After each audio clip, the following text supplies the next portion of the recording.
Salut tout le monde, j'espère que vous allez bien. Aujourd'hui on se retrouve pour une nouvelle vidéo info, mercato et actu du Paris Saint-Germain. Il y a beaucoup de choses très intéressantes. Julián Alvarez a apparemment choisi entre le Barça et le Paris Saint-Germain s'il devait quitter l'Atlético de Madrid cet été. On a des informations sur Yann Diomandé, on a des prolongations de Pacho, de João Neves, potentiellement celle aussi de Beraldo, peut-être un départ de Marquinhos en fin de saison. On verra ça tout de suite dans cette vidéo, mais avant ça n'hésitez pas à lâcher like, le commentaire ainsi que l'abonnement et je vous laisse avec le sponsor de cette vidéo. T'en as marre de payer tes maillots une blinde? Va sur Footballaise. T'as des maillots de clubs du monde entier, mais aussi toutes les sélections nationales, parfait pour t'équiper pour la Coupe du Monde. Et il y a même le nouveau maillot noir du PSG pour aller atomiser les clubs anglais comme Dembélé. Sans oublier celui avec les fameuses ailes, symbole de notre parcours en Ligue des Champions l'an dernier. Et en plus, tous les patchs sont disponibles pour personnaliser ton maillot comme tu veux. Les tailles sont normales, juste prends au-dessus pour les versions joueurs. Ce sont des maillots non authentiques mais d'excellente qualité. Livraison gratuite dès 69€ et avec le code ANITO, t'as moins 20% direct sur tout le site. Et attends, le meilleur, t'achètes 3 maillots, t'en reçois un mystère gratuit. Tu mets juste mystère, ta taille et les clubs à éviter en commentaire de commande. Fonce, lien en description et en plus, ça soutient la chaîne. On va commencer cette vidéo par un nouveau trophée qui a été décerné au Paris Saint-Germain. Ils ont été élus équipe mondiale de l'année au Laureus World Sports Award. C'est une distinction qui vient récompenser la saison 2024-2025 du club, saluée par la force de son collectif et la qualité de ses performances. Alors pour ceux qui ne connaissent pas ce titre, c'est tout simplement le titre de la meilleure équipe, tout sport confondu sur la saison 2024-2025. Donc c'est amplement mérité. Voilà, il y avait des équipes comme OKC en NBA, il y avait l'équipe de McLaren en Formule 1. D'ailleurs, c'est Lando Norris qui reçoit le titre de meilleur sportif de l'année devant Ousmane Dembélé qui, lui, on le rappelle, avait obtenu son ballon d'or. Mais Lando Norris, il a gagné le championnat du monde de F1 devant beaucoup de très très grands noms de la Formule 1 et surtout que c'était pas l'équipe et le joueur, surtout le pilote qu'on donnait favori en début de saison. Donc encore une fois un nouveau trophée.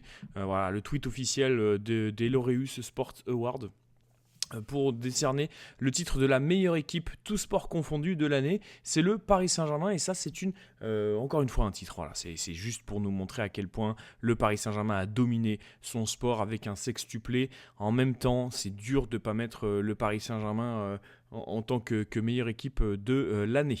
Maintenant, on va partir sur le mercato et Luis Enrique a dit en conférence de presse, il y aura des petits ajustements cet été comme l'année dernière. On ne veut pas signer beaucoup de joueurs et ça continue dans la volonté de Luis Enrique de faire des ajustements et je pense que c'est une bonne idée. Voilà, si on en signe 3-4, c'est le grand maximum, tu ne feras pas une révolution et pour avoir une continuité en fait et garder ton noyau dur de joueurs, de toute façon tu n'as pas le choix, il faut aller chercher des joueurs de complément, des joueurs pour améliorer ton effectif, que ce soit sur le banc ou dans les titulaires, du moins les débutants de match et les finisseurs de match évidemment. C'est vrai que Luis Enrique n'aime pas trop ce titulaire remplaçant.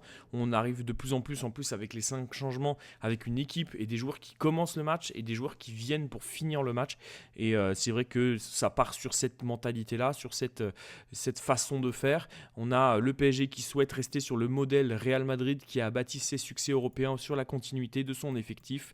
Cet été le plan A reste d'ajouter 1 ou 2 joueurs, donc 2 valeurs ajoutées. On ne va pas empiler pour empiler, glisse-t-on au club.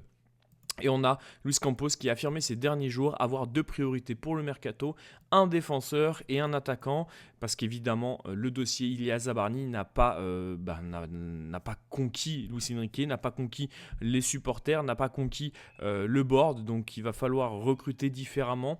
Et peut-être penser à, pourquoi pas, revendre Zabarny, ça en parle, on verra peut-être un peu plus tard dans la vidéo. Le PSG n'a aucune restriction sur le mercato estival. Le club va présenter un solde positif au regard du fair play financier de l'UEFA et ça c'est une première depuis un petit moment. C'est vrai que les prestations, que ce soit sur le mercato ou que ce soit sur le plan sportif ces dernières années, sont extrêmement positives. Tu as réussi à te débarrasser des gros salaires comme Neymar, comme Messi, comme Mbappé, comme Sergio Ramos. Petit à petit, là, tu es en train de dégraisser. On verra d'ailleurs Kolo Muani qui intéresse un très grand club européen. Mais c'est une bonne idée, une bonne nouvelle. Voilà, le champion d'Europe a considérablement réduit sa masse salariale lors des 3 dernières années et affichera un solde positif au regard du fair play financier de l'UEFA cet été, ce qui lui permettrait d'opérer sans aucune restriction sur le mercato d'été. Donc le retour des grandes manœuvres, alors ça ne veut pas dire qu'on va aller signer Lamine Yamal. Mais ça veut dire que voilà, Luis Campos, Luis Enrique, Nasser El Khelaifi ont les mains libres. Voilà, ils n'ont pas de restrictions, ils peuvent aller chercher qui ils veulent quand ils veulent. Par exemple, un Julian Alvarez, moi ça serait vraiment incroyable, hein. Alvarez au Paris Saint-Germain, j'en rêverais. Et justement, dans cette optique, on a Randal Kolo Muani qui pourrait quitter le PSG cet été pour rejoindre Liverpool. Arne Slot valide son profil pour remplacer Hugo Ekitike qui est blessé. Donc la blessure de Ekitike pourrait faire nos affaires et celles de Kolo Muani qui pourrait espérer d'aller jouer dans l'équipe d'Arne Slot. Alors est-ce que Arne Slot sera encore titulaire, enfin encore en poste à ce moment-là? Je suis pas sûr parce que bon, ils ont été éliminés de la Ligue des Champions. En première ligue, c'est un peu compliqué. Alors on va tabler peut-être sur une saison blanche du côté de Liverpool. Je ne sais pas s'ils ont gagné un trophée cette saison. J'avoue que je ne suis pas trop Liverpool du côté du championnat anglais. Mais ça peut faire les affaires du Paris Saint-Germain qui cherche à se débarrasser de Kolo Muani depuis des lustres, hein, depuis quasiment son achat qui a été cataclysmique, hein, 95 millions quasiment, bonus compris, posé sur Randal Kolo Muani qui n'en vaut même pas la moitié selon moi. Alors c'est un joueur qui a des qualités certes, hein, et qui pour Luis Enrique n'est pas du tout compatible. On va voir d'ailleurs Gonzalo Ramos, ça en parle aussi. Et s'il peut aller s'exprimer dans un club qui lui convient mieux, avec un style de jeu qui lui convient mieux, on voit qu'à Tottenham c'est très compliqué. Je pense qu'il a enchaîné les mauvais contextes pour lui et qui du coup, on va peut-être le voir à la Coupe du Monde avec la blessure d'Ekitike parce qu'il part avec une longueur d'avance sur les autres prétendants, parce qu'il s'entend très bien et il marche très bien avec la logique de Didier Deschamps qui veut une logique de vestiaire. En plus, en équipe de France, il est plutôt bon. Voilà, à chaque fois qu'il est convoqué, à chaque fois qu'il rentre en jeu, il est plutôt bon. Donc ça suit une certaine logique. C'est pas la mienne évidemment parce qu'en club, quand tu vois ce qui se passe à Tottenham, t'as pas envie de convoquer Kolo Muani. Mais si nous, on peut entre guillemets s'en débarrasser, surtout que c'est un joueur qui a toujours montré son amour pour le club, qui a toujours voulu bien faire au Paris Saint-Germain. Malheureusement, ça lui a pas, c'est pas le bon contexte. Voilà, c'est pas le bon contexte. Et je pense qu'il faut qu'il aille voir ailleurs. Tottenham, ça n'a pas été le bon.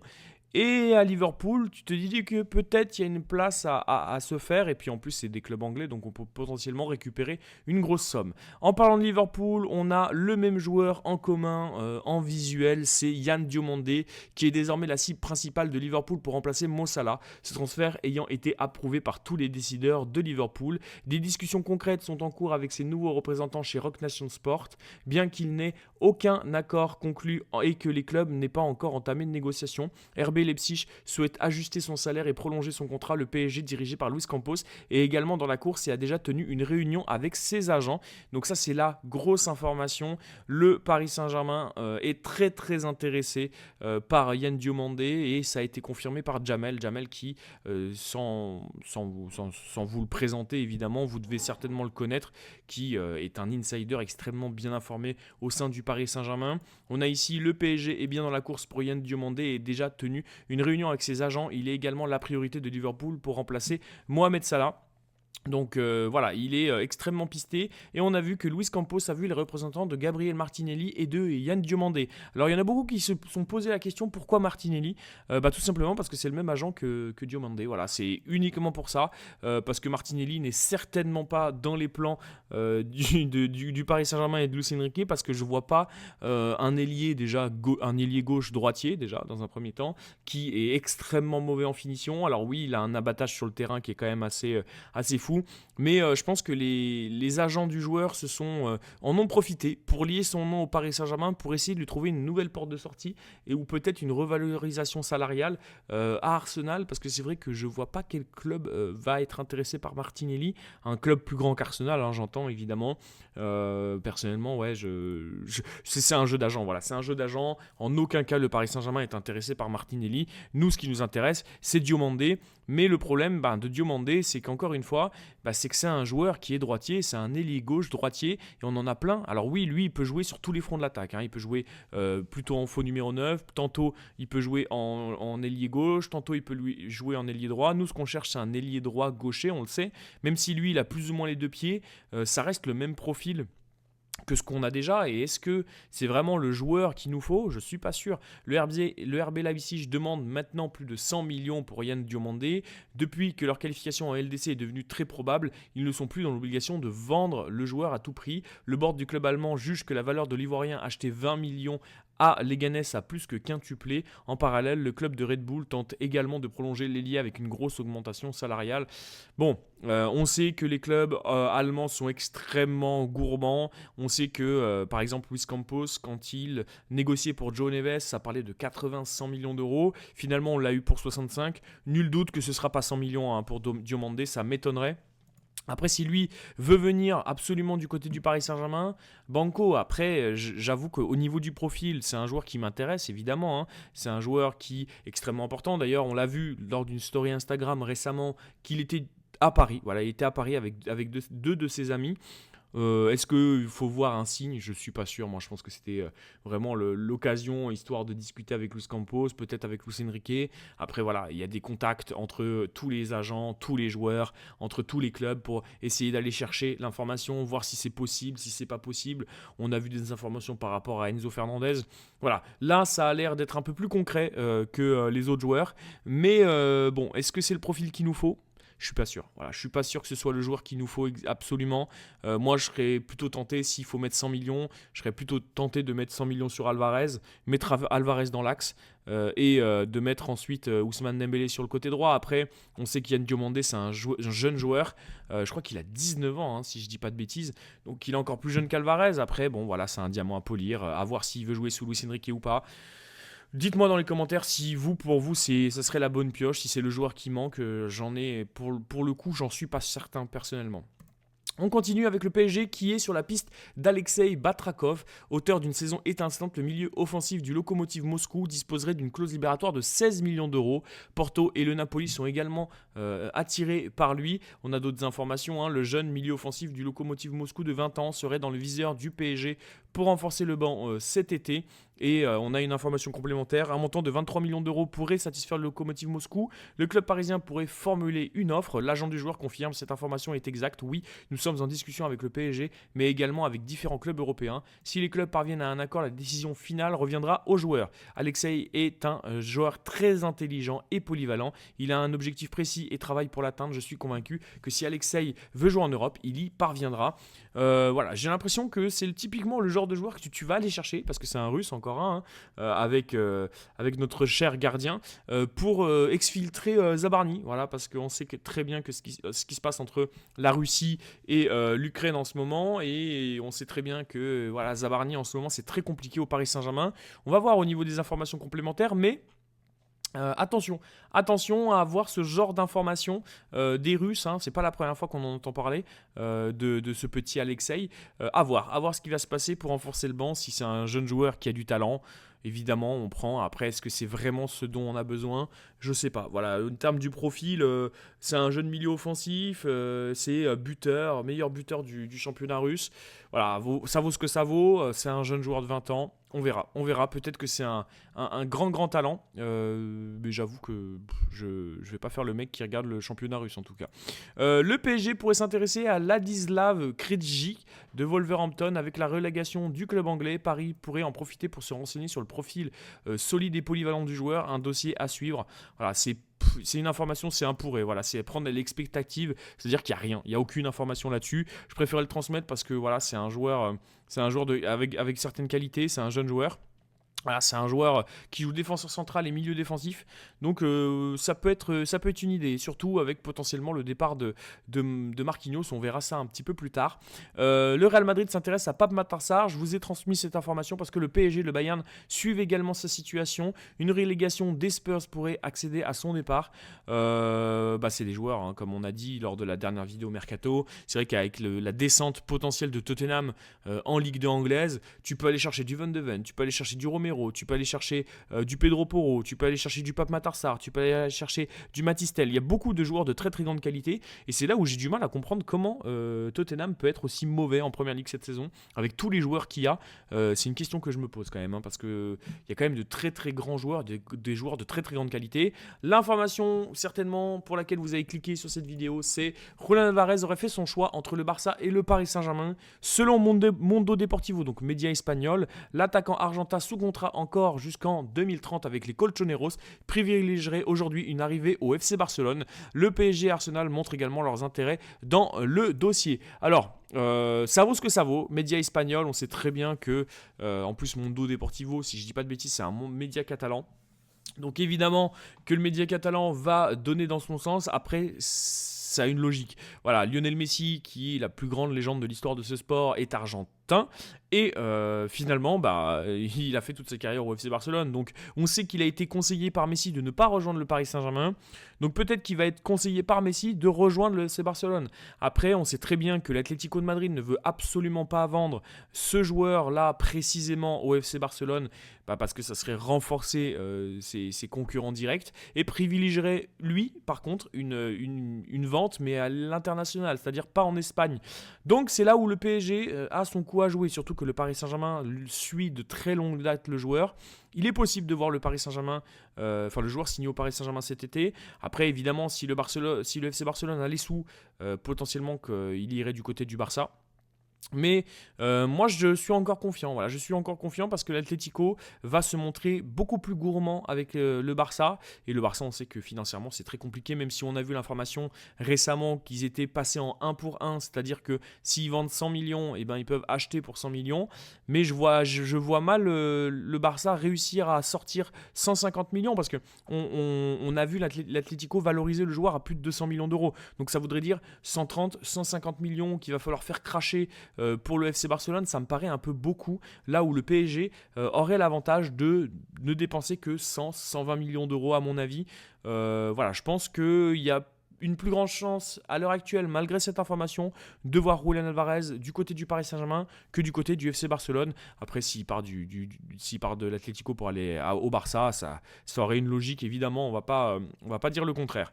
Yoram Zagué va être incarcéré en prison au Danemark. Le joueur qui a été prêté à Eupen en Belgique, condamné au Danemark à 20 jours de prison, 3 ans de suspension de permis et une interdiction conditionnelle d'entrer sur le territoire danois. Le Titi a été jugé aujourd'hui pour excès de vitesse, 104 km/h sur une route A50 au Danemark, à l'époque où il était en prêt à Copenhague au volant de son BMW M4. Il devra donc à un moment donné retourner au Danemark pour purger ses 20 jours d'emprisonnement. C'est du grand n'importe quoi là, c'est du grand n'importe quoi. Le jeune joueur qui, pour moi j'avais pas mal d'espoir, parce que il jouait sous Luis Enrique un petit peu. Très rapidement, très succinctement, il a joué quelques rencontres, quelques matchs, et j'avais un peu d'espoir, je voyais quelques qualités en lui, mais finalement c'est juste un jeune joueur qui a perdu la tête. Après, c'est les dérives du football. Quand tu es jeune, quand tu as beaucoup d'argent, de la popularité, tu fais ce genre de truc, et puis tu finis dans des moments où c'est compliqué pour toi. C'est dommage, parce que je pense qu'avec un peu plus de travail et de sérieux, il aurait pu proposer quelque chose au Paris Saint-Germain. Mais maintenant, on a Warren Zaïre-Emery en doublure d'Achraf Hakimi, et c'est très bien. Des nouvelles sur Vitinha. La présence du joueur samedi face à Angers est peu probable, mais pas impossible, précise-t-on au club. Je pense qu'il faut le mettre dans le formol. On sait qu'il a eu une inflammation au niveau du talon sur cette faute monumentale d'Hendrick, qui a donné un but d'ailleurs complètement impensable d'avoir été validé, mais bon, c'est comme ça. On va pas refaire l'histoire et on va pas se plaindre de l'arbitrage parce qu'on a été mauvais contre Lyon. Maintenant, il faut le mettre dans le formol, et puis il faut le faire se reposer pour affronter le Bayern de Munich dans quelques jours. La semaine prochaine, ça arrive très très vite. Donc c'est le seul truc que je demande, moi, c'est de voir Vitinha en forme contre le Bayern de Munich, et je pense qu'il sera présent. Personnellement, je pense qu'il tiendra sa place. Un avenir qui s'écrit toujours à Paris pour Lucas Chevalier. Certaines sources proches de ce dossier indiquent que si la situation de Chevalier au PSG reste inchangée, cet été, il étudierait les propositions qui s'offrent à lui. Évidemment, Lucas Chevalier qui n'est plus du tout utilisé par Luis Enrique. Alors ça en parle pour le match de demain contre Nantes. C'est possible de le voir contre le FC Nantes, et pour moi, ça serait une bonne idée, parce que ça pourrait le permettre de jouer, lui permettre de jouer, et permettre à Safonov de se reposer un petit peu. Safonov qu'enchaîne tous les matchs depuis 3 mois. On sait qu'il y a des matchs de Coupe de France. Potentiellement, Lucas Chevalier aurait été titularisé parce qu'il y a eu un petit changement. On se rappelle que l'année dernière, c'était Safonov dans les cages pendant la Coupe de France et Gianluigi Donnarumma pour toutes les autres rencontres. J'aurais aimé voir Chevalier au moins en Coupe de France. Là, c'est plus ou moins un match de Coupe de France, un match où tu fais tourner. Lucas Chevalier et Zabarni pourraient être titulaire cette semaine ça semble être la tendance. Paris va enchaîner des rencontres contre Nantes et Angers. Luis Enrique souhaite impliquer la totalité de son groupe dans les vestiaires. Encore aujourd'hui, Lucas Chevalier apparaît souvent à l'écart. Il a pu également avoir quelques désaccords avec des joueurs cadres du vestiaire, mais cela semble s'être apaisé. Il aime avoir des moments seuls, mais aussi se retrouver plutôt avec des personnes plus âgées que lui. Voilà, ils sont dans la tourmente, les deux joueurs, que ce soit Zabarni ou Lucas Chevalier, à voir si ça va donner suite sur le marché des transferts. Lucas Chevalier, en tout cas, son avenir s'écrit loin du Paris Saint-Germain. Malheureusement, c'est un gardien que j'appréciais beaucoup du côté de Lille. À voir ce qui va se passer avec Safonov, avec Chevalier, Zabarni. Je pense pas qu'il sera revendu cet été. Je pense qu'il y a une saison en plus qui lui sera accordée. Mais à quel prix ? Voilà, à quel prix ? Je veux pas me débarrasser de Marquinhos pour avoir Zabarni, par exemple. Vraiment pas. Si on avait pu signer ou pas Mécano ou Konaté, j'aurais dit pourquoi pas. Et encore, quand on voit l'importance de Marquinhos dans le vestiaire, moi j'ai pas envie de le vendre. Celui qui sera potentiellement vendu, ça va être Gonzalo Ramos dans les prochaines semaines. Alors évidemment, ça arrive au moment où il a loupé son match contre Lyon. J'ai du mal à comprendre comment on peut être aussi fort en sortie de banc et aussi mauvais en tant que titulaire. Après, voilà, c'est le joueur qui nous a permis d'aller chercher cette super coupe de l'UEFA quand même, faut pas l'oublier. Il a quand même été très important cette année. Il a marqué des buts extrêmement importants, notamment le trophée des champions contre l'Olympique de Marseille, le but contre le Barça aussi lors du match de la phase de Ligue. Voilà, c'est un joueur qui a été extrêmement important sous les couleurs du Paris Saint-Germain. Après, c'est un joueur qui est limité. Techniquement, c'est un joueur qui n'est pas du tout dans l'axe et dans les qualités de ce que demande Luis Enrique pour être titulaire. Donc ça ferait sens de le voir partir. Après, moi j'ai une idée, ça serait de le vendre à l'Atlético et que l'Atlético en échange nous fasse un petit prix sur Julián Alvarez. Ça peut être une idée. Voilà, on sait que Sorloth est aussi sur le départ potentiellement. Voilà, je pense que Gonzalo Ramos sous le Cholo, ça peut être vraiment une arme très létale et je pense que ça peut être une très très bonne idée pour Atlético de Madrid. Hambourg souhaite recruter Mathys Janjal. Le PSG a proposé un contrat pro au Titi, mais le joueur se dirige vers un départ. Voilà, c'est encore un joueur qui va être sur la longue liste des Titi qui ne prolongent pas et qui ne prennent pas leur premier contrat pro du côté du Paris Saint-Germain, qui partent à l'étranger et qui ensuite, la plupart du temps, ça se passe pas bien. On se rappelle de comment il s'appelait là, le jeune qui est parti en 2020 alors qu'il avait été titularisé je ne sais pas combien de fois par Thomas Tuchel, j'ai perdu son nom, voilà, qui est parti au Bayern et qui finalement a disparu complètement. Alors oui, il y a des joueurs sur lesquels ça s'est bien passé, on pense à Nkunku, on pense à Coman, mais il y en a combien qui sont partis et qui ont réussi? Très peu, très peu, donc voilà, à voir. Si lui veut partir, bon vent à lui, mais c'est dommage parce que Luis Enrique lui avait proposé et lui avait donné pas mal de temps de jeu, surtout en début de saison quand on avait beaucoup de blessés. Voilà, après évidemment ils veulent jouer dans des clubs qui leur donnent plus de temps de jeu, c'est normal, c'est des jeunes, et ils ont besoin de temps pour se développer. Ça, on peut pas leur en vouloir en soi, même si quand tu es à leur place, tu as quand même envie de jouer sous les couleurs du Paris Saint-Germain quand même, quand tu es un Titi surtout. C'est dommage, c'est vraiment dommage. Comme à son habitude, le PSG ne s'opposera pas au départ de son capitaine Marquinhos cet été. Si celui-ci ressent le besoin de vivre une nouvelle aventure, il partira. Le PSG a déjà préparé le coup en ciblant et en démarrant des discussions sur de possibles successeurs. La saison dernière, le défenseur avait attendu les derniers jours avant le sacre européen pour entériner son choix de rester. À voir si Marquinhos souhaite rester ou pas. Personnellement, quand tu vois la saison qu'il effectue cette année, j'ai vraiment pas envie de m'en séparer. Surtout que ce qui attend derrière, c'est pas franchement rassurant. À voir ce qui va se passer. Mais si lui décide de partir et s'il pense que s'il reste, ça serait la saison de trop, c'est vrai que s'il y a un back-to-back, admettons, il partirait par la très très très très grande porte. Et quoi qu'il arrive, c'est la plus grande légende du Paris Saint-Germain et ça le restera pour toujours, je pense. On continue avec Lucas Beraldo qui, lui, a prolongé jusqu'en 2030. C'est fait. C'est vrai qu'avec son repositionnement au milieu de terrain, peut-être qu'en fait, il sera beaucoup plus important que ce que je pouvais penser. Voilà, on était beaucoup à vouloir le voir partir. Finalement, il semble parti pour rester. Et je pense que c'est une bonne idée. Voilà. Finalement, on l'a vu repositionner au milieu de terrain. Alors c'est vrai que contre Lyon, c'est pas le plus grand match qu'on ait pu voir en termes de milieu de terrain au niveau du Paris Saint-Germain.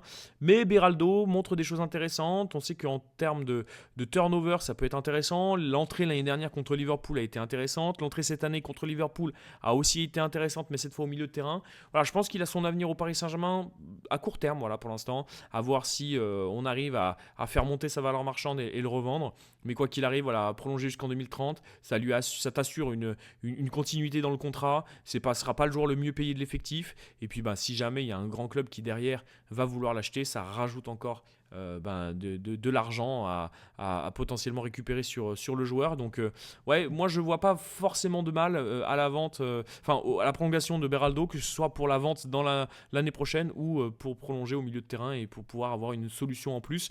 Le PSG a aussi prolongé Neves, Pacho et Fabien Ruiz. Joe Neves et William Pacho prolongent pour 5 ans. Voilà, jusqu'en 2030, 2031 même. Quant à l'Espagnol, il a signé un an supplémentaire 2028 avec une année en option jusqu'en potentiellement 2029. Donc voilà, 2030 pour Pacho, pour Joe Neves, pour Beraldo et 2028 plus une année en option pour notre cher Fabien Ruiz. Fabien Ruiz qui est revenu récemment sur le devant de la scène en jouant quelques minutes contre Lyon. Nul doute qu'on va le voir contre Nantes et contre Angers. Ça fait plaisir. Voilà, ça fait plaisir de voir la prolongation des cadres, surtout Neves, Pacho, Ruiz à moindre coût, on va dire, plutôt parce que c'est vrai que Fabien Ruiz il prend de l'âge, il y a cette blessure au genou, on ne sait pas comment il va en revenir. Voilà, c'est un joueur qui est quand même très important pour le Paris Saint-Germain, donc ça fait toujours plaisir. Les cas, en revanche, de Bradley Barcola et de Seny Mayulu sont sollicités et n'ont toujours pas prolongé. Ça interroge en interne, les négociations n'ont pas avancé. Seny Mayulu, il ne reste qu'un an de contrat en juin et il n'a pas non plus rempilé. Donc voilà, Barcola, je veux le prolonger et Seny Mayulu aussi. Voilà, ce sont deux joueurs qui sont intéressants au milieu de terrain, surtout qu'on a des très très bons retours sur la façon et la mentalité de la façon de faire et la mentalité de Seny Mayulu. Donc moi j'ai quand même envie de prolonger Mayulu, qui est quand même très intéressant. C'est un joueur qui pour moi incarne potentiellement l'avenir du Paris Saint-Germain. C'est un joueur qui doit s'inspirer de Warren Zaïre-Emery pour continuer, parce que c'est un joueur qui est extrêmement polyvalent. Voilà, tu as pu le faire jouer latéral gauche, milieu de terrain, milieu plutôt offensif, faux numéro 9. Voilà, c'est un joueur qui a beaucoup de qualité et moi ça m'embêterait de le voir partir, mais encore plus Bradley Barcola. Barcola, on sait que depuis longtemps il y a les sirènes de Liverpool qui sifflent à ses oreilles, peut-être qu'il va vouloir céder et c'est peut-être dans cette optique-là que Yann Diomandé est sollicité et pisté, parce que peut-être qu'ils se disent que Barcola, peut-être qu'il a envie de partir, voilà, et on sait qu'il a envie d'être titulaire, voilà, c'est ça le gros problème de Barcola, même si c'est le joueur le plus utilisé au Paris Saint-Germain par Luis Enrique, il n'est pas titulaire dans les grandes rencontres, et c'est ça qui lui fait, je pense, de la peine. On va continuer sur le Paris Saint-Germain avec cette déclaration. Le PSG remportera à nouveau la Ligue des Champions cette année, c'est Carlo Ancelotti qui l'a dit. Donc moi, si lui il l'a dit, je le crois à 100%. D'ailleurs, en parlant de ça, on a les statistiques qui sont sorties par rapport aux qualifications en finale de la Ligue des Champions. 55% pour le Bayern comparé à 45% pour le Paris Saint-Germain. Et de l'autre côté, ce serait Arsenal qui serait à 64% qualifié en termes de probabilité par rapport à l'Atlético de Madrid. On aime, nous, quand on n'est pas favori, on aime ça, on adore ça. Donc moi c'est un grand bonheur. D'ailleurs le Paris Saint-Germain va enregistrer 121 millions d'euros liés à ses performances en Ligue des Champions cette saison, pour l'instant au minimum. Donc c'est une très bonne nouvelle personnellement. Voilà, c'est encore une fois montrer que le Paris Saint-Germain est rentable et un des plus grands clubs du monde. On continue avec quelque chose qui n'a pas de rapport avec le Paris Saint-Germain directement. Dès le 18 mai 2026, l'Assemblée nationale étudiera une proposition de loi qui pourrait rayer la LFP de la carte pour la remplacer par un modèle radicalement différent. Voici ce qu'il faut retenir de ce projet de réforme. Inspiré du modèle de la Première Ligue, le nouveau format de société de clubs donnerait plus d'autonomie aux clubs pour gérer leur business, notamment les droits TV. La FFF sortirait renforcée avec le pouvoir de retirer sa délégation à la Ligue si nécessaire. 7 dirigeants de Ligue 1, dont ceux de l'OM, l'OL et Lens, poussent pour cette réforme afin d'en finir avec la gestion actuelle jugée inadaptée face à la crise des droits TV. Si la loi est votée avant l'été, elle pourrait entrer en vigueur dès la saison prochaine. Donc c'est vrai que si on s'inspire de la Première Ligue, ça peut être qu'une bonne nouvelle. C'est vrai que la LFP et la gestion est catastrophique avec tout ce qui s'est passé, avec ce Ligue 1+, avec DAZN l'année dernière. Enfin c'est du grand n'importe quoi depuis le début avec Mediapro et Téléfoot et tout ça. C'est du grand n'importe quoi. Donc c'est vrai que si tu arrives à avoir les joueurs, enfin les clubs plutôt, qui sont directement décisionnaires et qui eux prennent la décision tous ensemble, plutôt qu'un espèce de conseil de la LFP avec un dirigeant, un président qui est payé je ne sais pas combien de millions d'euros pour récupérer des chèques et des pots de vin pour signer avec DAZN et Mediapro. Comment te dire que voilà, tu peux que être gagnant à ce niveau-là. Et on va terminer cette information et cette vidéo surtout par l'AC Milan qui demande entre 45 à 50 millions plus bonus pour vendre Rafael Leao cet été. Le Portugais est lui ouvert à un transfert. Est-ce que pour vous, ça serait une bonne idée d'aller chercher le Portugais du côté de l'AC Milan ?